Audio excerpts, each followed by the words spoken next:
Hola a todos y bienvenidos a su podcast favorito de debate Más allá del break, donde conocemos a las personas más allá de sus logros, porque son mucho más que eso.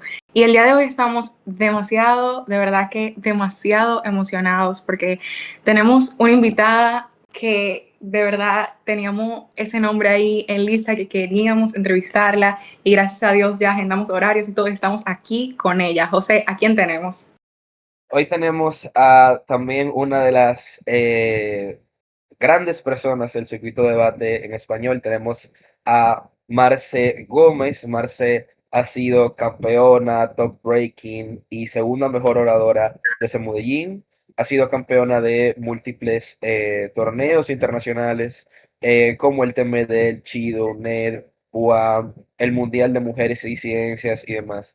Ha Y sido el top. parte también de más de 60 equipos de adjudicación, como SAMU de Madrid, nacionales de México, Panamá y demás. Wow, de verdad que muchísimos breaks y muchísimos logros, pero queremos conocerte más allá de eso y por eso nuestra pregunta, que ya se ha convertido como introductoria así de todos los episodios, es ¿quién eres más allá del break? Si pudieras autodescribirte, ¿quién es Marce Gómez? Em, yo creo que en debate, definitivamente me gustaría pensar que soy una persona a la que le importa que esta sea una actividad que nos haga crecer como personas. Y para mí eso involucra diferentes dimensiones, ¿no? Implica que haya cierto interés en el activismo, implica que haya compromiso con la educación, implica que haya mucha responsabilidad y compromiso también con mis principios y con mis valores. Y creo que eso dice mucho de quién soy como persona, porque creo que eso se refleja a otros espacios de mi vida. Creo que ese compromiso con darle al mundo la forma que a mí me gustaría que tuviera, de comprometerme con la comunidad de la que soy parte, de siempre buscar crear lazos fuertes en los que las personas sentimos que estamos creciendo colectivamente. Para mí esas son de las cosas más importantes, pero también creo que para mí debate, antes decía mucho que era un deporte académico, y creo que es cierto, pero ahora también lo hablaría mucho como un deporte artístico. Y me gusta pensar en cosas como, por ejemplo, lo que sientes cuando ves patinaje artístico, y creo que también las personas puedan conectar y sentir con los discursos es súper poderoso para mí. Entonces también esa parte como de disfrutar y de estar orgullosa, creo que dice quién es Marce Gómez. No lo sé. Conocerán más en este podcast, espero. Qué bonito, en verdad. No, qué bien, ¿verdad? Bastante linda la percepción. Y una pregunta más, o sea, em, ya que sabemos como mucho, o sea, el circuito como que sabe mucho de, ¿verdad? Esta clase de figura, de gente que participa mucho en debate y le va bien en muchos torneos. Ujú. Pero una pregunta también que se ha vuelto muy parte de este podcast es saber cómo iniciaste debate. O sea, cuáles fueron esos primeros pasos o ese momento en el que tú como entraste en debate, como a nivel histórico, ¿cómo pasó? Sí, yo hice un intercambio en la universidad en 2017-2018, precisamente a Inglaterra. Y ahí había una sociedad de debate parlamentario británico que en realidad no iba a competencias ni hacía debate competitivo. Era bastante social, pero ahí conocí a muchas personas que fueron los pilares fundamentales de mi intercambio en Exeter. Y cuando regresé, me habían dicho que el mundial iba a ser en México.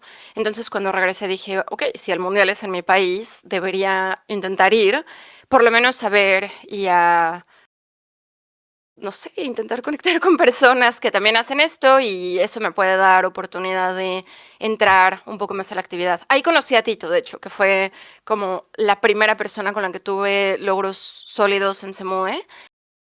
Y es interesante que tu primer torneo en tu país sea un mundial cuando eres novata. No has hecho nunca debate, no has tenido una sociedad, no has tenido un equipo.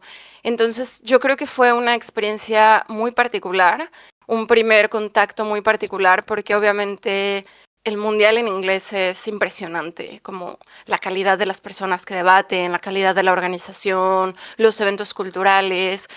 Y creo que es casi imposible no querer quedarte y no querer más. Entonces, Lo que fue retador es que ese era mi último año en la universidad, de hecho mi último semestre en la universidad, entonces era muy difícil pensar en poder consolidar una sociedad de debate, en poder consolidar una carrera con una pareja. Y después empecé el posgrado en otra ciudad y en otra universidad, entonces eso definió mucho que mi trayectoria siempre fuera sin sociedad, sin entrenadores y con una estructura de autoenseñanza y autoaprendizaje que dependía mucho del material que había, que en ese momento no era como ahora, ¿no? No había tantos talleres, no había tantos debates en línea, entonces encontrar material también era muy difícil, pero tanto ese reto como esa satisfacción cuando lograba cosas por mi cuenta y sobre todo con la ayuda de las personas que desinteresadamente confiaban en mí y me ayudaban, era como, sí, quiero más de esto. Entonces siento que es una forma de iniciar muy particular, pero también muy mía y que me hizo valorar tanto lo que estamos haciendo. Qué lindo y qué interesante cómo esa manera, en cómo descubriste debate, definió tanto tu Sí. trayectoria, como dices, sin entrenador y tener que adaptarte en ese sentido. Y no puedo dejar de preguntarte cómo lo hiciste, o sea, cómo fue esa experiencia y cómo pudiste formarte como una debatiente tan sólida, tal vez sin estar establecida en ese sentido, y qué herramientas te ayudaron, porque tal vez haya alguien escuchando este podcast que también se encuentre en esa situación. ¿Qué le dirías? Sí, o sea, yo creo que primero aprovechaba todos los torneos a los que podía ir y aprovechaba todas las instancias en las que alguien me podía enseñar algo, como más allá de obviamente pedir feedback personal a las personas juezas y reconocer que todas tenían algo que aportar, no importaba su experiencia. Si era la persona que hablaba con la persona jueza principal, con la persona panelista, con la persona trainee, y que también cuando veía equipos a los que admiraba o que hacían cosas bien o que hacían cosas que yo no sabía hacer, entre rondas era como, oye, me gustó muchísimo cómo hiciste ese encuadre, ¿tienes alguna recomendación respecto a mi encuadre? Entonces también acercarme mucho a las personas, porque la verdad, más veces que no, te van a dar su ayuda desinteresada. Y en ese momento también reconozco el grado de privilegio, ¿no? De poder hablar inglés y poder acceder a material de World, sobre todo, y de UDC, y poder ver muchos debates en inglés y poder ver los pocos talleres que había y los pocos documentos que había. Pero sí recuerdo que cualquier cosa que había grabada era debate que veía, era feedback que veía, era documento que leía y también que analizaba mucho. Me acuerdo que era, por ejemplo, ver un taller, poner en práctica lo que estaba aprendiendo, volver a ver el taller para ver si ya me había dejado algo.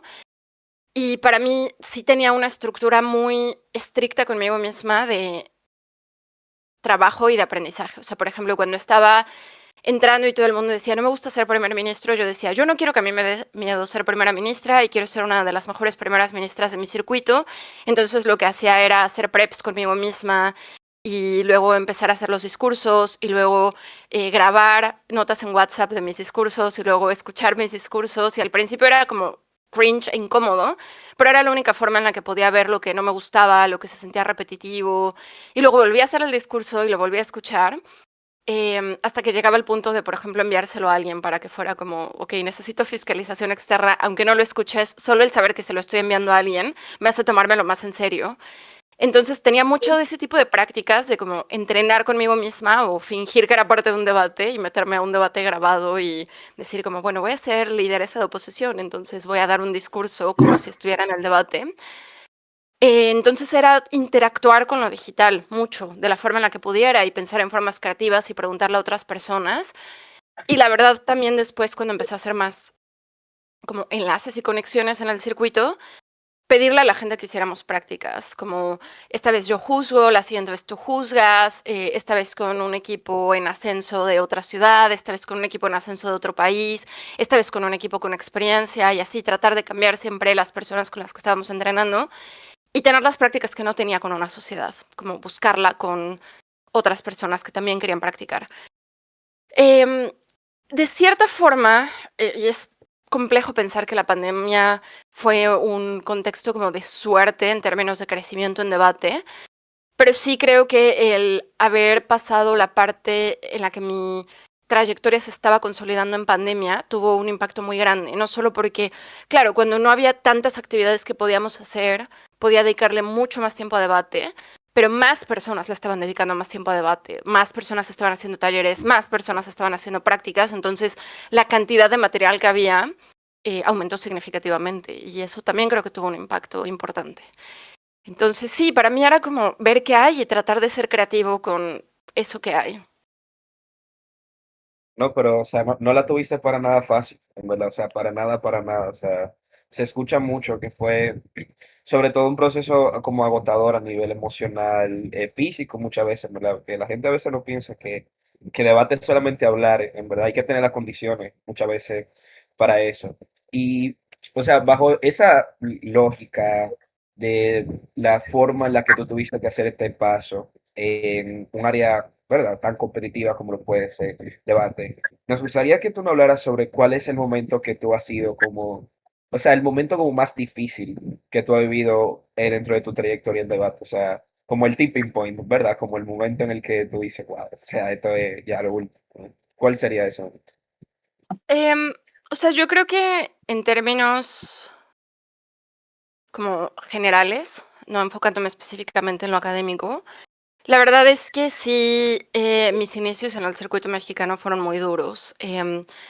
Me imagino que ustedes no lo han escuchado porque pues son comparativamente nuevos en el circuito relacionado a lo antiguo que es eso, pero pues en 2018 hubo una serie de eventos muy complejos porque pues había personas que eran genuinamente muy violentas y desafortunadamente yo tuve una serie de pues eventos muy fuertes que tenían que ver con violencia de género, que tenían que ver con violencia sexual, que tenían que ver con como las consecuencias de hablar de eso.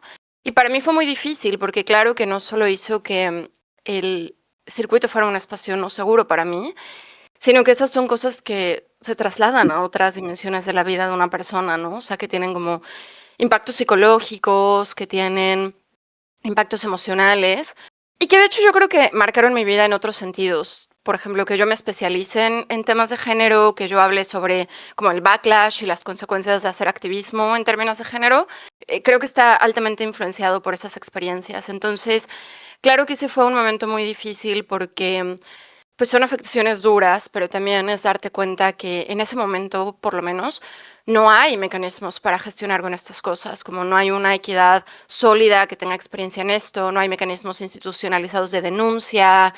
em, entonces, ese fue un momento muy duro, la verdad, y yo miro atrás y estoy muy orgullosa de Marce como pequeña por haberse quedado y haber reconocido que este era su espacio y que valía la pena luchar por este espacio, sobre todo porque pues sabemos que muchas de las cosas que pasaron en ese momento fueron pilares para que las cosas fueran mejorando en el circuito, pero sí fue un momento muy difícil, la verdad, siendo muy honesta. Em, Luego hablar de dificultades académicas después de eso suena un poco banal, ¿no? Pero yo creo que también hay que reconocer que eso es duro y que son momentos difíciles.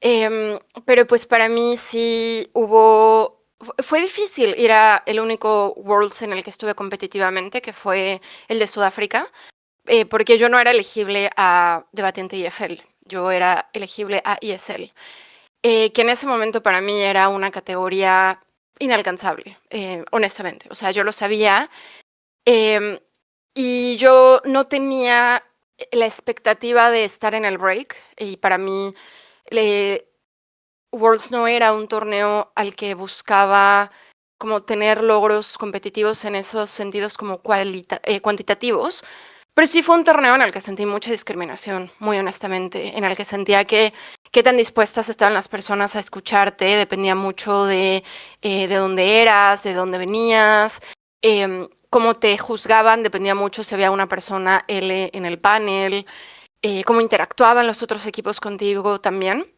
Y eso fue muy duro porque fue como, ahora estoy viviendo otro tipo de discriminación, como mientras en el circuito hispano para mí como el eje dominante de violencia es el eje de género, pues ahora en Worlds es el eje racial. Y también es interesante porque ahora, por ejemplo, mi trabajo se enfoca fundamentalmente en la discriminación racial en Inglaterra, entonces es muy curioso ver cómo esas situaciones han marcado mucho mi trayectoria y como siento que cuando existe esa opresión, no podemos brillar competitivamente, como emocionalmente no estamos bien para hacer nuestro mejor performance, pero obviamente en términos de justicia, cómo nos están escuchando, cómo nos están valorando, cómo nos están evaluando, tampoco. Entonces, para mí ha sido muy importante trabajar por la desarticulación de ese tipo de situaciones. Y creo que es lindo poder pensar que 2 momentos que para mí fueron muy duros han sido fuente de lo que ahora creo que es una lucha muy importante para mí, y sobre todo colectivos y comunidades y herramientas que son muy importantes para mí, y es de cierta forma resignificar los momentos difíciles, pero bueno, a la vez son terribles, ¿no? Es duro, es duro y es difícil, y estoy orgullosa de haber superado eso y seguir aquí a pesar de eso. Nunca volví a competir en Worlds después de eso. Pero también estoy agradecida por la comunidad que pues ha luchado para que eso deje de pasar, por la gente en el circuito anglo que es súper vocal sobre la discriminación racial, por la gente en el circuito hispano que es súper vocal sobre la discriminación de género. Entonces sí, creo que son respuestas densas, lo siento. Muy bien. Precisamente es importante hablar de este tipo de temas porque puede también fortalecer a otras personas que somos humanos, o sea, todos tenemos momentos difíciles, tal vez unos más que otros pueden enfrentar incluso situaciones externas, como tú dices, de violencia y de un sinnúmero de cosas. Entonces, si hay alguien escuchando esto que está atravesando una situación similar, ¿qué consejo tú le darías? O sea, ¿qué fue clave para ti para poder llegar a ese punto de, ok, estoy pasando esto, a ese otro punto de, ok, pude resignificar eso de una manera que le pueda dar valor a mi vida? Pero en medio de eso, ¿qué fue lo más importante para tu poder superar y sobrellevar esas circunstancias?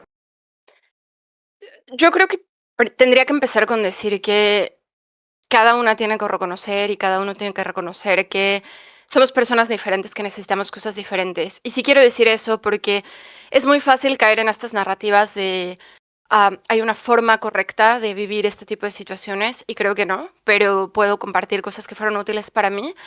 Yo creo que lo primero es tener una comunidad con la que poder hablar de este tipo de cosas y poder navegar este tipo de cosas, porque no es lo mismo sufrir cierto tipo, por ejemplo, de violencias y que alguien te diga, esto es muy duro y lamento que estés pasando esto, a callártelo y guardártelo.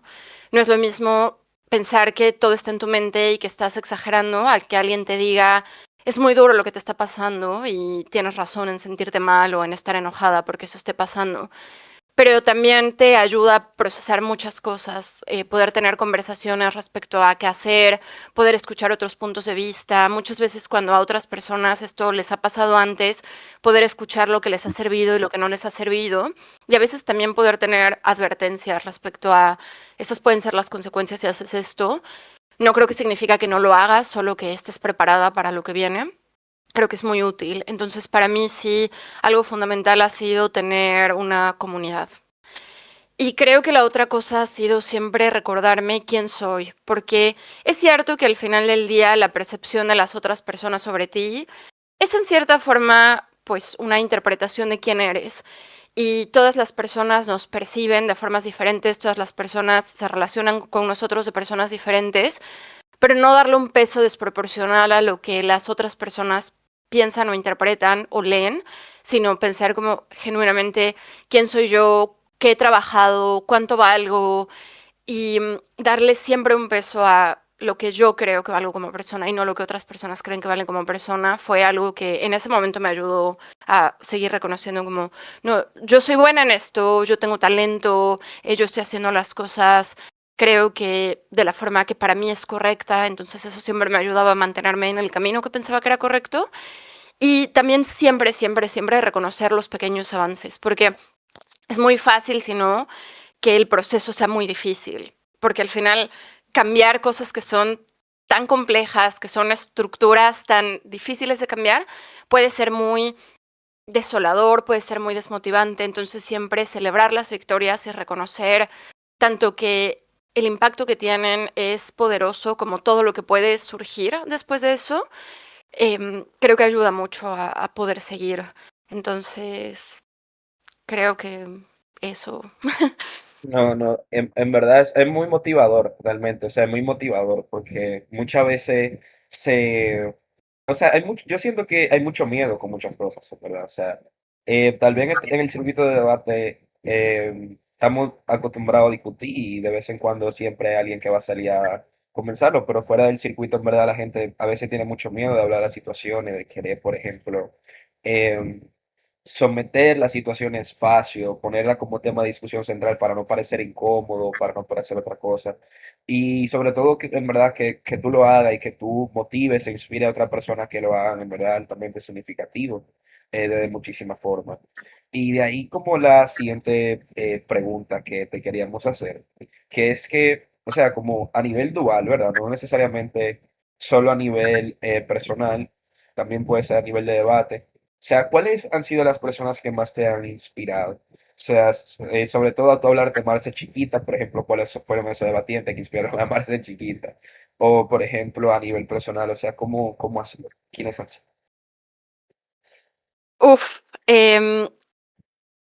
yo creo que cuando empecé Olivia Sundberg, que es una persona increíble ahora, está haciendo cosas de verdad muy poderosas con temas de justicia social muy importantes, pero para mí Olivia es una gran debatiente, pero también era una persona que se vinculaba con debate de una forma que yo respeto mucho. Era una persona muy cálida, que siempre estaba dispuesta a darte un consejo, incluso si no te conocía. Para mí fue transformador haber crecido en mi primer año de debate viendo sus competencias, viendo sus talleres y luego conocerla en Semude en Chile o en Perú, no me acuerdo cuál fue. Em, y que después del debate pidiéndole feedback se quedara a platicar conmigo una hora para darme consejos que, vaya, siendo una persona como ella, era impensable para mí pensar como, no me conoces, no eres de mi circuito, no tienes... No ganas nada de esta conversación y aún así estás como súper invested, como súper involucrada en la conversación. Y para mí ha sido una inspiración. Y a mí me gusta relacionarme así con las personas. Y gracias a eso, cuando la gente se acerca a mí es como yo quiero hacer este tipo de cosas por ti porque sé lo importante que fueron para mí y me gustaría poder tener un impacto así en tu crecimiento y en tu consolidación. Vale Hernández también fue fundamental. Vale Hernández tenía una experiencia similar a la mía en México. Ella no tenía sociedad, no tenía una pareja estable, había crecido mucho por sí sola y también pues en un circuito en el que casi no había mujeres y las pocas mujeres que habían estaban acostumbradas a una dinámica en las que sentían que tenían que competir entre ellas y sobre todo como ser hostiles entre ellas. Entonces también ese proceso de Vale de superar esas barreras fue muy inspirador para mí y siempre le voy a agradecer todo lo que hizo por mí. Y pues luego no puedo no hablar de mis parejas de debate más estables, ¿no? O sea, Tito también, cuando empezamos a debatir él y yo era novata, él ya había sido campeón nacional, ya había tenido breaks y rondas eliminatorias altas en Semude y súper desinteresadamente dijo, vamos juntos, le dedicó muchísimo tiempo a enseñarme debate, le dedicó muchísimo tiempo a enseñarme herramientas que trascienden como debate académico y para mí siempre va a ser una fuente de inspiración. Pero luego también, pues, Amparo y Matías. Amparo, aunque cuando empezamos a debatir juntas, ella tenía mucha menos experiencia que yo y a lo mejor ella diría que tenía muchos menos logros que yo en ese momento. Amparo tenía una forma de ver debate que me hacía cuestionarme todas las estructuras en mi cabeza respecto a cómo debían ser los preps, cómo debían ser los casos. Y yo creo que ella fue la primera persona que me hizo pensar en casos que sean más emocionales, en retórica que te permite conectar más con las personas, en por qué desde fuera de la academia, por ejemplo, valoraríamos ciertas cosas y creo que ahora eso es fundamental en mi estilo como debatiente y diría que de las cosas que más me gustan. Y pues claro que Matías, porque yo creo que desde que decidimos debatir juntos, una parte importante era la admiración mutua que tenemos y el respeto mutuo que tenemos y sentir que nos estábamos empujando el uno al otro a seguir creciendo constantemente. Y una de las cosas que teníamos muy clara que determinaba si nos iba bien o nos iba mal en Semudellín era sentarme y que estés orgulloso de mi discurso. Sentarme y pensar que es un discurso que tú vas a decir, qué bien, me gustó. Entonces, sí, yo diría que son las personas que fueron determinantes en mi carrera. Pero ahora también las nuevas generaciones, ¿no? Por ejemplo, Ara, que es la persona a la que entreno, es increíble ver como el talento que tiene, pero sobre todo las ganas que tiene como de seguir creciendo y de como dibujar su trayectoria y ser la debatiente que quiere ser en sus términos y en sus palabras y verla en su primer año de universidad enfrentándose a personas que han sido campeones del mundo, que han sido campeones nacionales y decir, no tengo miedo y voy a hacer todo lo que puedo para estar al nivel de ellas. Y pues también Manolo, que es con quien debate ahora, creo que son una pareja muy, muy, muy buena, pero que él puede decir como, yo voy a hacer debate en mis términos, voy a valorar la experiencia holística de debate, voy a hacer debate por disfrutar, voy a hacer debate por conectar con otras personas, pero también es una actividad que hago porque intelectualmente me estimula y valoro esa estimulación intelectual, pues para mí también es muy lindo decir, las personas a las que entreno me inspiran todos los días a ser una versión más sólida de mí, ¿no? Y pues Fabi, que es español y es de los mejores jueces de España ahora, ha ganado todos los premios a mejor juez del último semestre y decir que pues él creció como juez por su trabajo duro, sin como una sociedad con tanta experiencia que le entrenara, con Amparo, que le estaba entrenando, pero como ellos dos solos trabajando, pues también es increíble ver lo que está haciendo y decir, como estoy aprendiendo mucho de alguien que tiene mucho menos tiempo que yo, pero me reta a ser una mejor versión de mí porque quiero ser el tipo de adjudicadora que la nueva generación se merece. Entonces sí, son muchas personas, pero creo que es muy representativo de mi experiencia y de cómo valoro a las personas con las que comparto y trabajo. Y sí, lo Qué siento, fue muy tierno. larga. No, me encanta eso. Algo que para mí es como fundamental y en mi opinión es lo más significativo de debate, es precisamente las personas. O sea, es como que yo pienso en debates y la gente que yo amo y que el circuito me ha regalado, como José, que es mi hermano, literal, y yo digo, no, es que para mí no tendría sentido sin ellos. Y es muy lindo poder reconocer eso. Y qué bendición que tu lista sea así de larga. O sea, eso es algo bueno y que qué lindo. Y muchas veces esas personas van acompañadas de también momentos significativos, porque ya hablamos de los momentos más difíciles, ¿verdad? Pero ahora yo quiero también que hablemos de cuáles han sido esos momentos más bonitos o más memorables que tú has tenido en debate. Uf.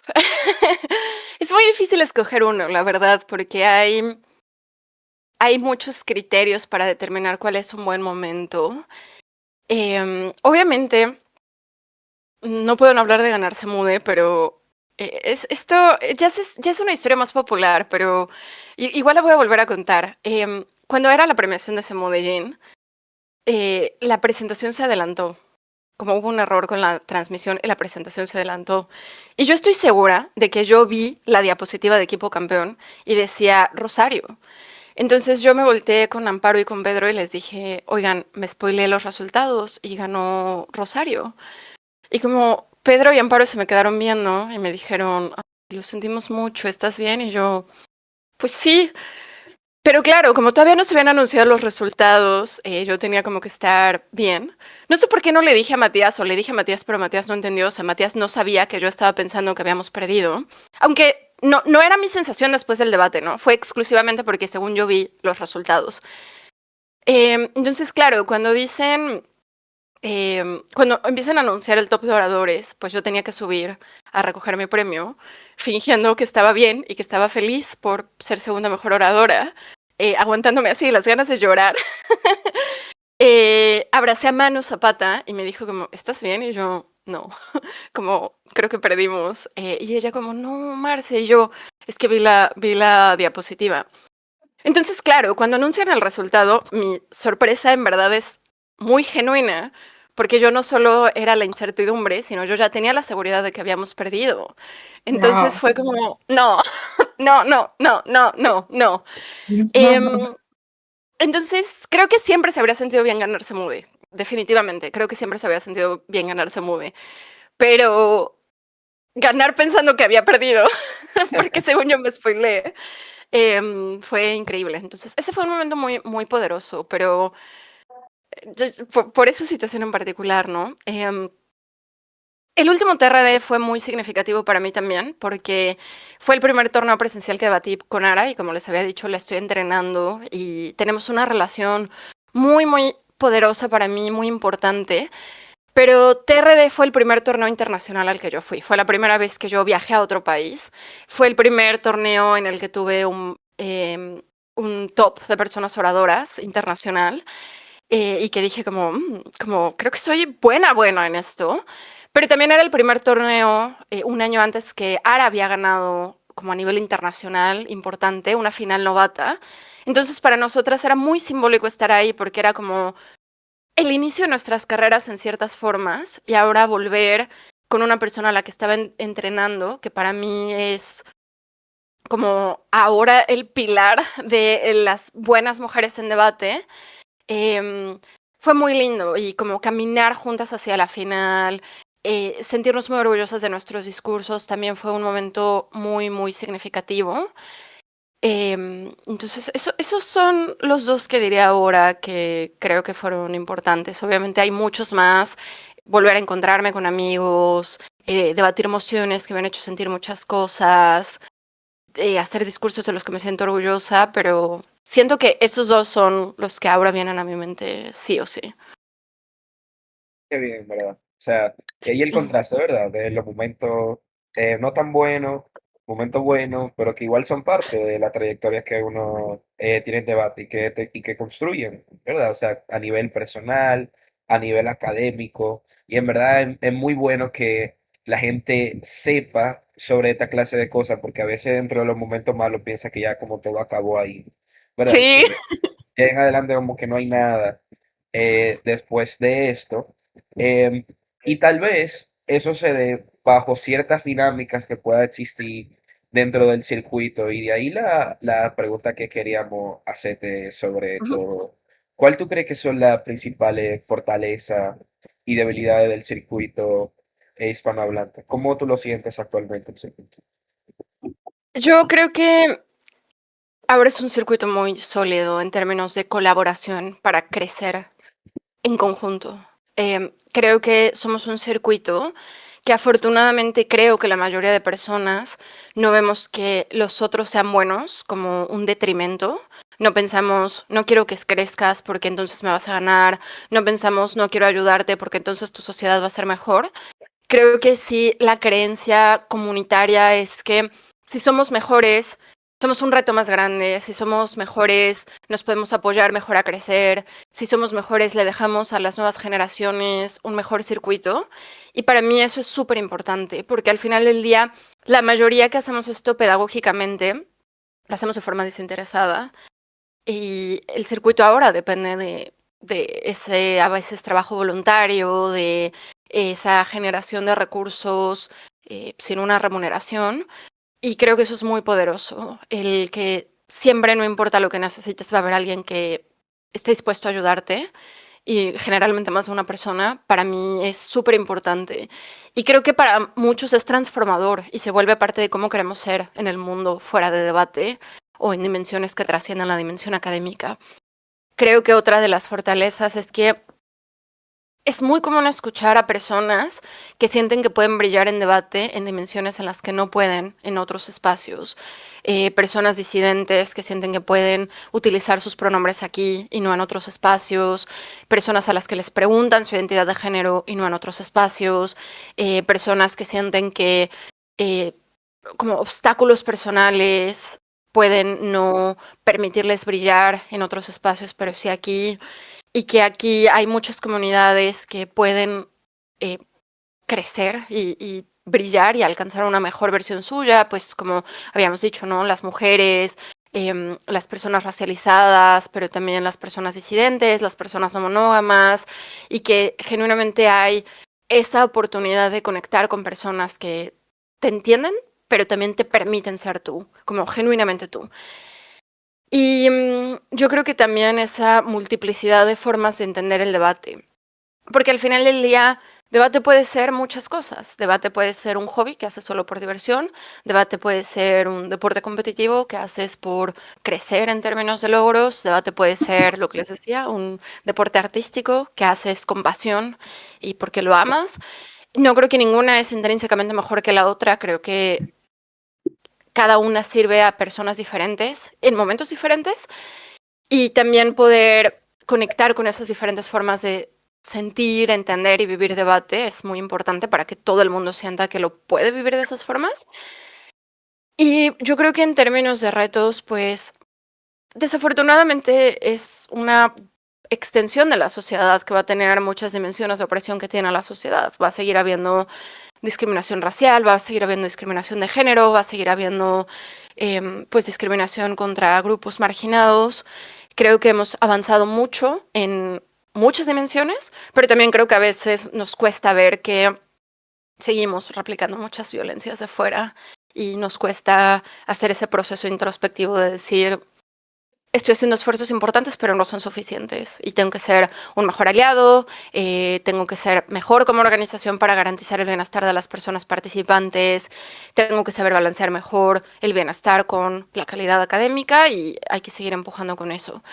Y pues obviamente la otra es que sigue siendo una actividad que, dependiendo del grado de privilegio que tienes, tus posibilidades de éxito son mayores. Que puedas pagar torneos internacionales, te va a dar experiencia invaluable, que puedas pagar a un entrenador, te va a dar crecimiento invaluable, que puedas hablar inglés y acceder a material en inglés, te va a dar herramientas invaluables.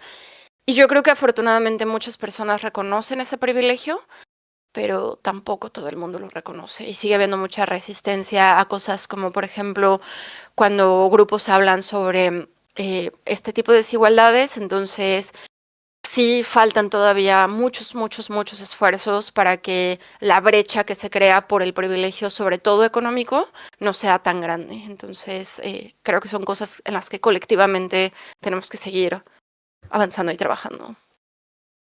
Qué interesante, yo creo que esa es una perspectiva enriquecedora. Por ejemplo, creo que lo del privilegio económico es algo que todavía no habíamos hablado en el podcast o que no se había mencionado, así que qué bueno que es algo que mencionas y que puede enriquecer esa perspectiva, porque queremos que eso también sea un espacio de crecimiento, que podamos escuchar tal vez a ustedes que tienen mucha más trayectoria y esas perspectivas de cosas que mejorar, y ojalá que todos los que estemos viendo esto y escuchando esto podamos cada uno aportar un granito de arena para poder hacer del circuito un lugar mejor cada día.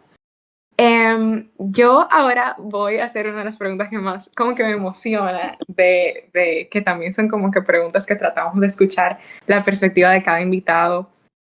Y es, ¿cómo sería tu debatiente ideal? O sea, imagínatelo como un jueguito. O sea, tú estás como armando a un debatiente con diferentes características. ¿Qué tú le pondrías a nivel de estilo, a nivel, qué sé yo, académico, incluso de cómo él es como persona? Fluye como lo que tú entiendas. A ver, siendo muy honesta, y aquí voy a ser muy clara, o sea, yo creo que sería una versión de mí que no tiene fallas que yo tengo, pero simplemente porque creo que es lo más consistente y lo más congruente con serle fiel a mi estilo y serle honesta a mi estilo, ¿no? Yo creo que tantos años he trabajado para decir como estoy orgullosa de la debatiente que soy, que me parece la única respuesta que puedo dar.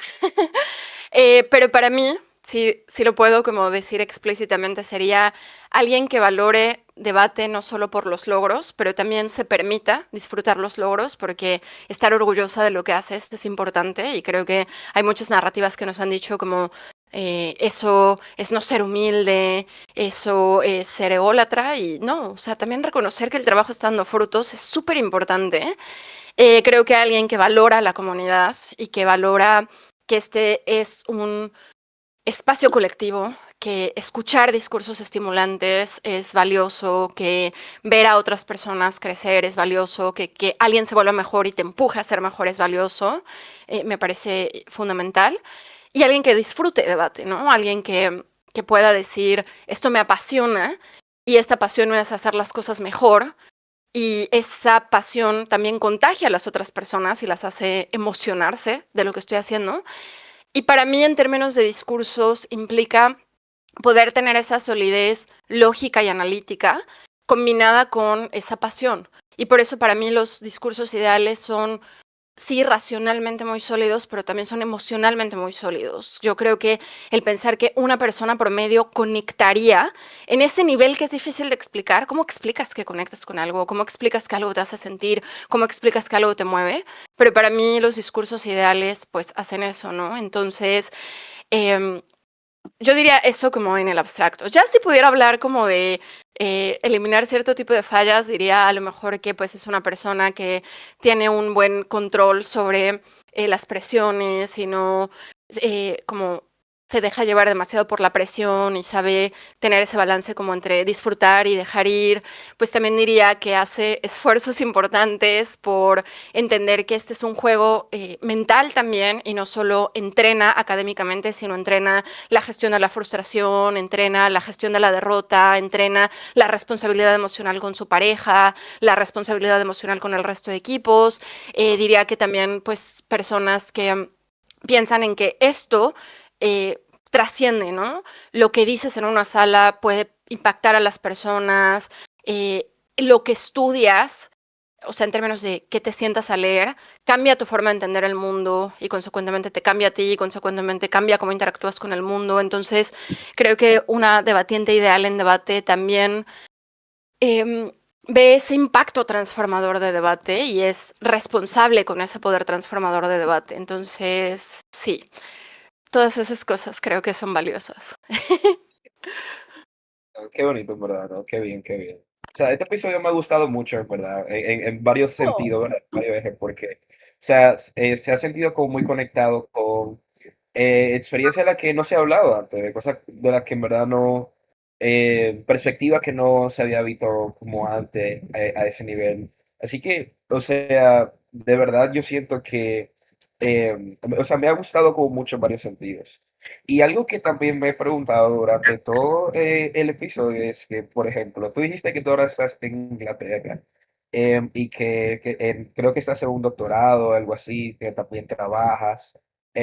También de vez en cuando veo que también debates, en verdad. Bueno, recientemente estuviste en ciertos torneos. O sea, entonces, la pregunta es como, ¿cómo tú balanceas esa vida como académica y profesional con debate? O sea, ¿cómo es esa vida de Marce que tiene Sí, que gestionar toda la responsabilidad de debate y al mismo tiempo la vida profesional?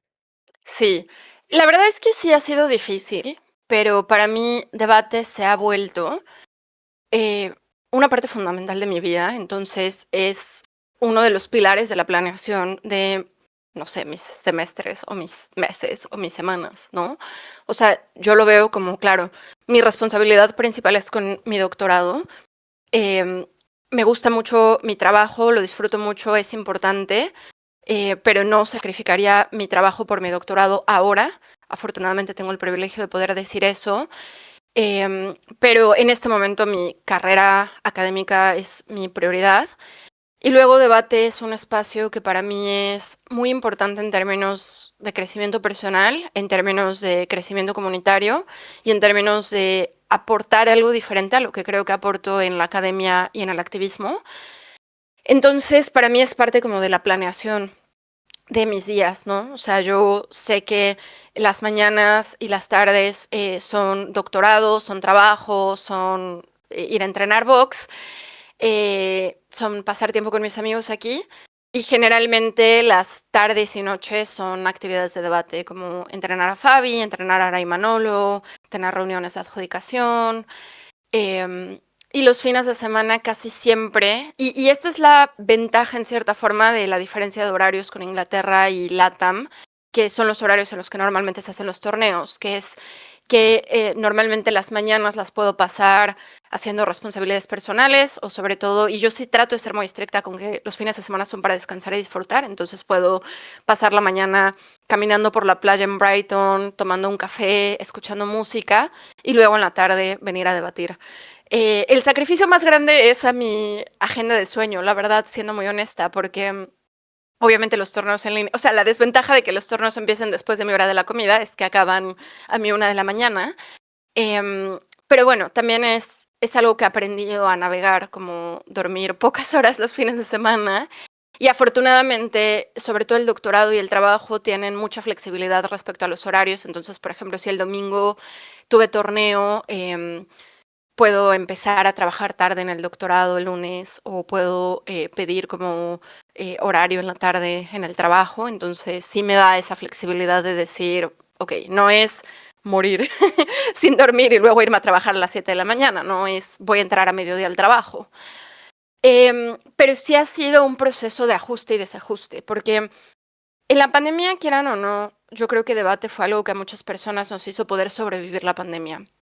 Debate creo que era algo que nos daba una estructura que no teníamos, porque al final del día, bueno, yo viví el lockdown en Inglaterra. Yo estaba en la maestría mientras fue la pandemia y aquí era muy estricto, no podíamos salir más que al súper y hacer ejercicio a un parque, pero sí era como si la policía te veía haciendo otras cosas y te hacía irte a tu casa. Y pues también pasar la pandemia lejos de mi familia y lejos de mi núcleo fue muy duro, fue muy difícil. También la incertidumbre de voy a poder volver a la maestría, el cambio muy duro de que las clases ahora fueran en línea porque la maestría era súper estimulante en términos de diversidad porque lo que hacemos se beneficia mucho de decir, esta política pública la hicimos en México y funcionó, y alguien de Kenia diciendo, en Kenia también la hicimos y no funcionó, y alguien alemán diciendo, creo que en Alemania habría funcionado por esto, y todas esas interacciones se perdieron porque pues en línea esa participación era muy diferente.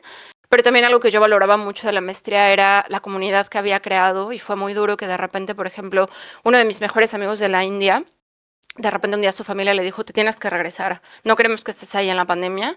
Y nos despedimos súper dramáticamente. Me prometió que nos íbamos a volver a ver y no nos hemos vuelto a ver. Mi mejor amiga de Alemania también, que era con la que vivía, de repente su familia le dijo como, te tienes que regresar. Y ella como, es que no quiero dejar a Marce sola. Y yo, y también se fue. Entonces, eso fue muy duro.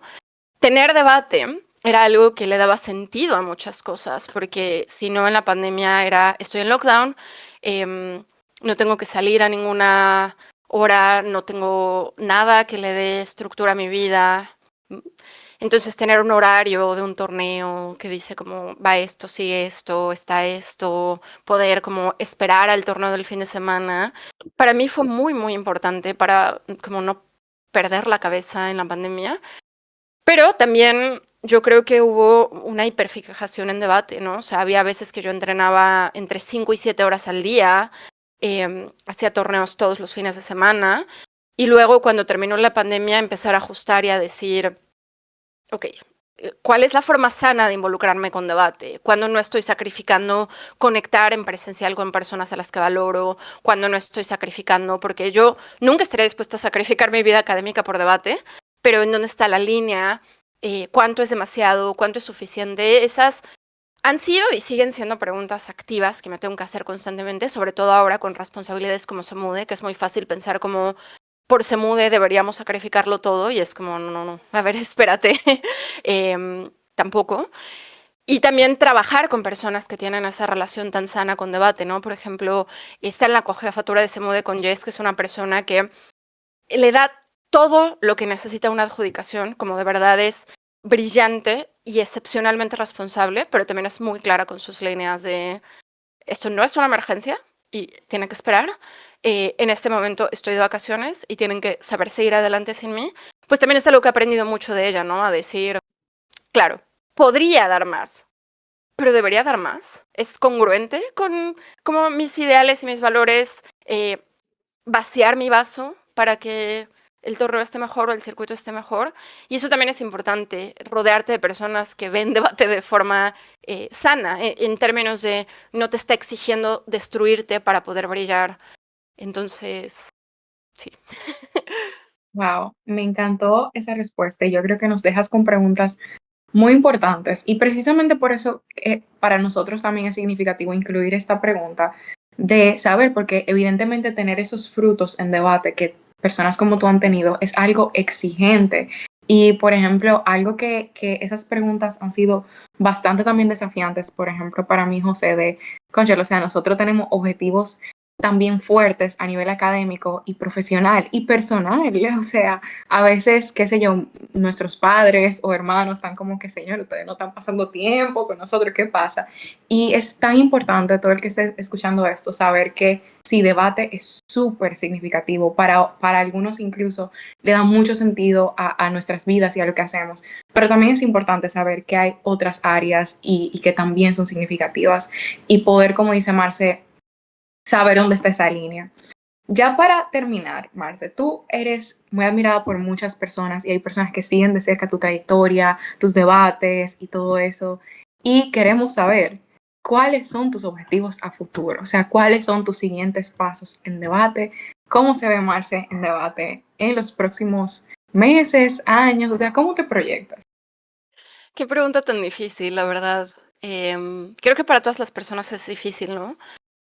Pero para mí es particularmente difícil porque, y esto es un privilegio, una fortuna y un orgullo muy grande, pero siento que ya hice todo lo que quería hacer en términos de debate, em, en términos de logros que tenía, ¿no? Yo obviamente quería ganar Semude, afortunadamente gané Semude, quería adjudicar Semude y este es el segundo Semude que adjudico.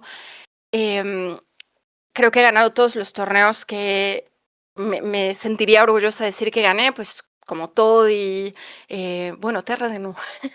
Pero la verdad es que para mí es, o sea, creo que tengo una cantidad de logros significativos en términos de debate como para decir ya, o sea, no se trata de acumular, no se trata de decir tengo todos los torneos de round robin ganados. Creo que no, o sea, como para mí es saber cuándo esos logros cuantitativos son suficientes y también saber decir esto es suficiente, como sé que soy una buena debatiente y estoy orgullosa de ser una buena debatiente.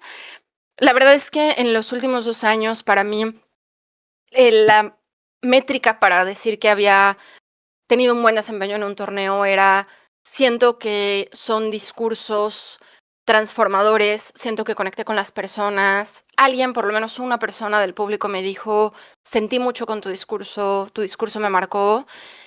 Entonces, claro, yo ahora siento que mi enfoque principal está en las otras dimensiones de debate, está en sentir que le estoy dando a personas más jóvenes cosas que a mí me dieron para poder como no solo crecer, sino sentir que soy la mejor versión de mí en debate, sentir que estoy apoyando a que el circuito sea un espacio más accesible, sentir que estoy apoyando a que el circuito sea un espacio más seguro. Entonces, para mí, esas son metas muy ambiciosas, la verdad, como el ser parte de ese cambio en debate. Afortunadamente, puedo estar orgullosa de decir que siento que los pasos que estamos dando me hacen sentir que esas metas son difíciles de cumplir, pero se sienten más cercanas. Em, pero pensando en debate, así como debate, me es muy difícil decir, hay un torneo que quiero ganar, hay un logro que quiero tener. No lo sé, a lo mejor ya es un ciclo que para mí está cerrado, como el pensar en debate competitivo, sobre todo porque yo sí creo que no dejarlo ir cuando es el momento de dejarlo ir puede empezar a hacerte entrar a espirales de ahora siempre quiero más, nunca me siento suficiente, nunca voy a alcanzar a ser la debatiente perfecta y yo no quiero que mi relación con debate cambie a ese camino que siento que es un camino malo. Entonces para mí se siente como, mira, yo siento que dejé de ver debate competitivo en el momento en el que estaba como en mi prime, así como en mi máximo. Y eso está bien, porque ya, ya.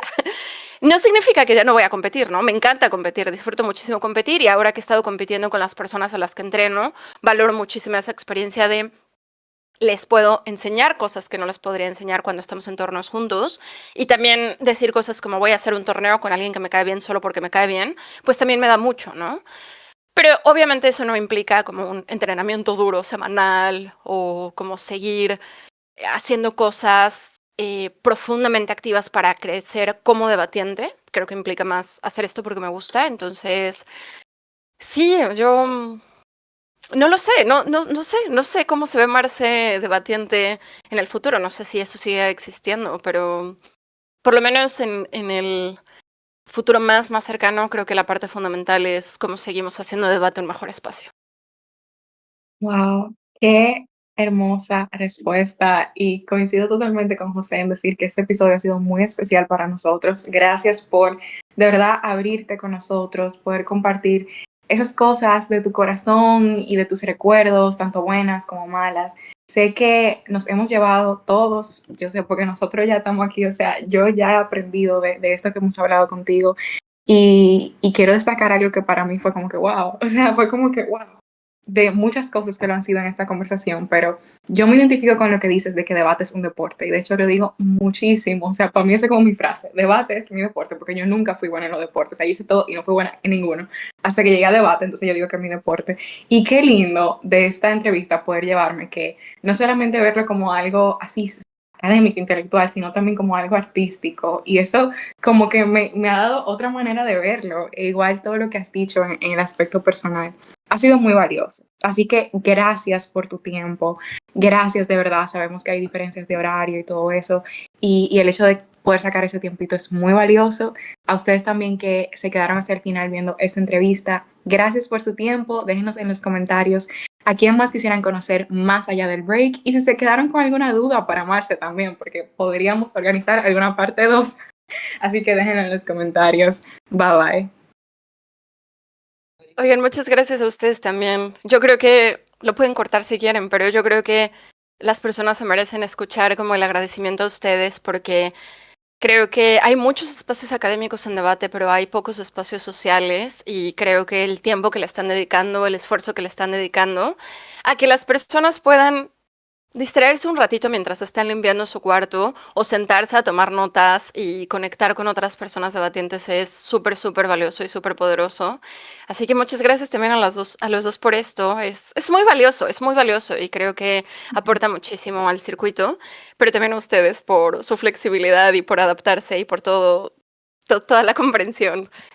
Lo aprecio mucho y quiero que sepan que yo estaba muy emocionada cuando me invitaron. Como de verdad estas cosas me emocionan mucho.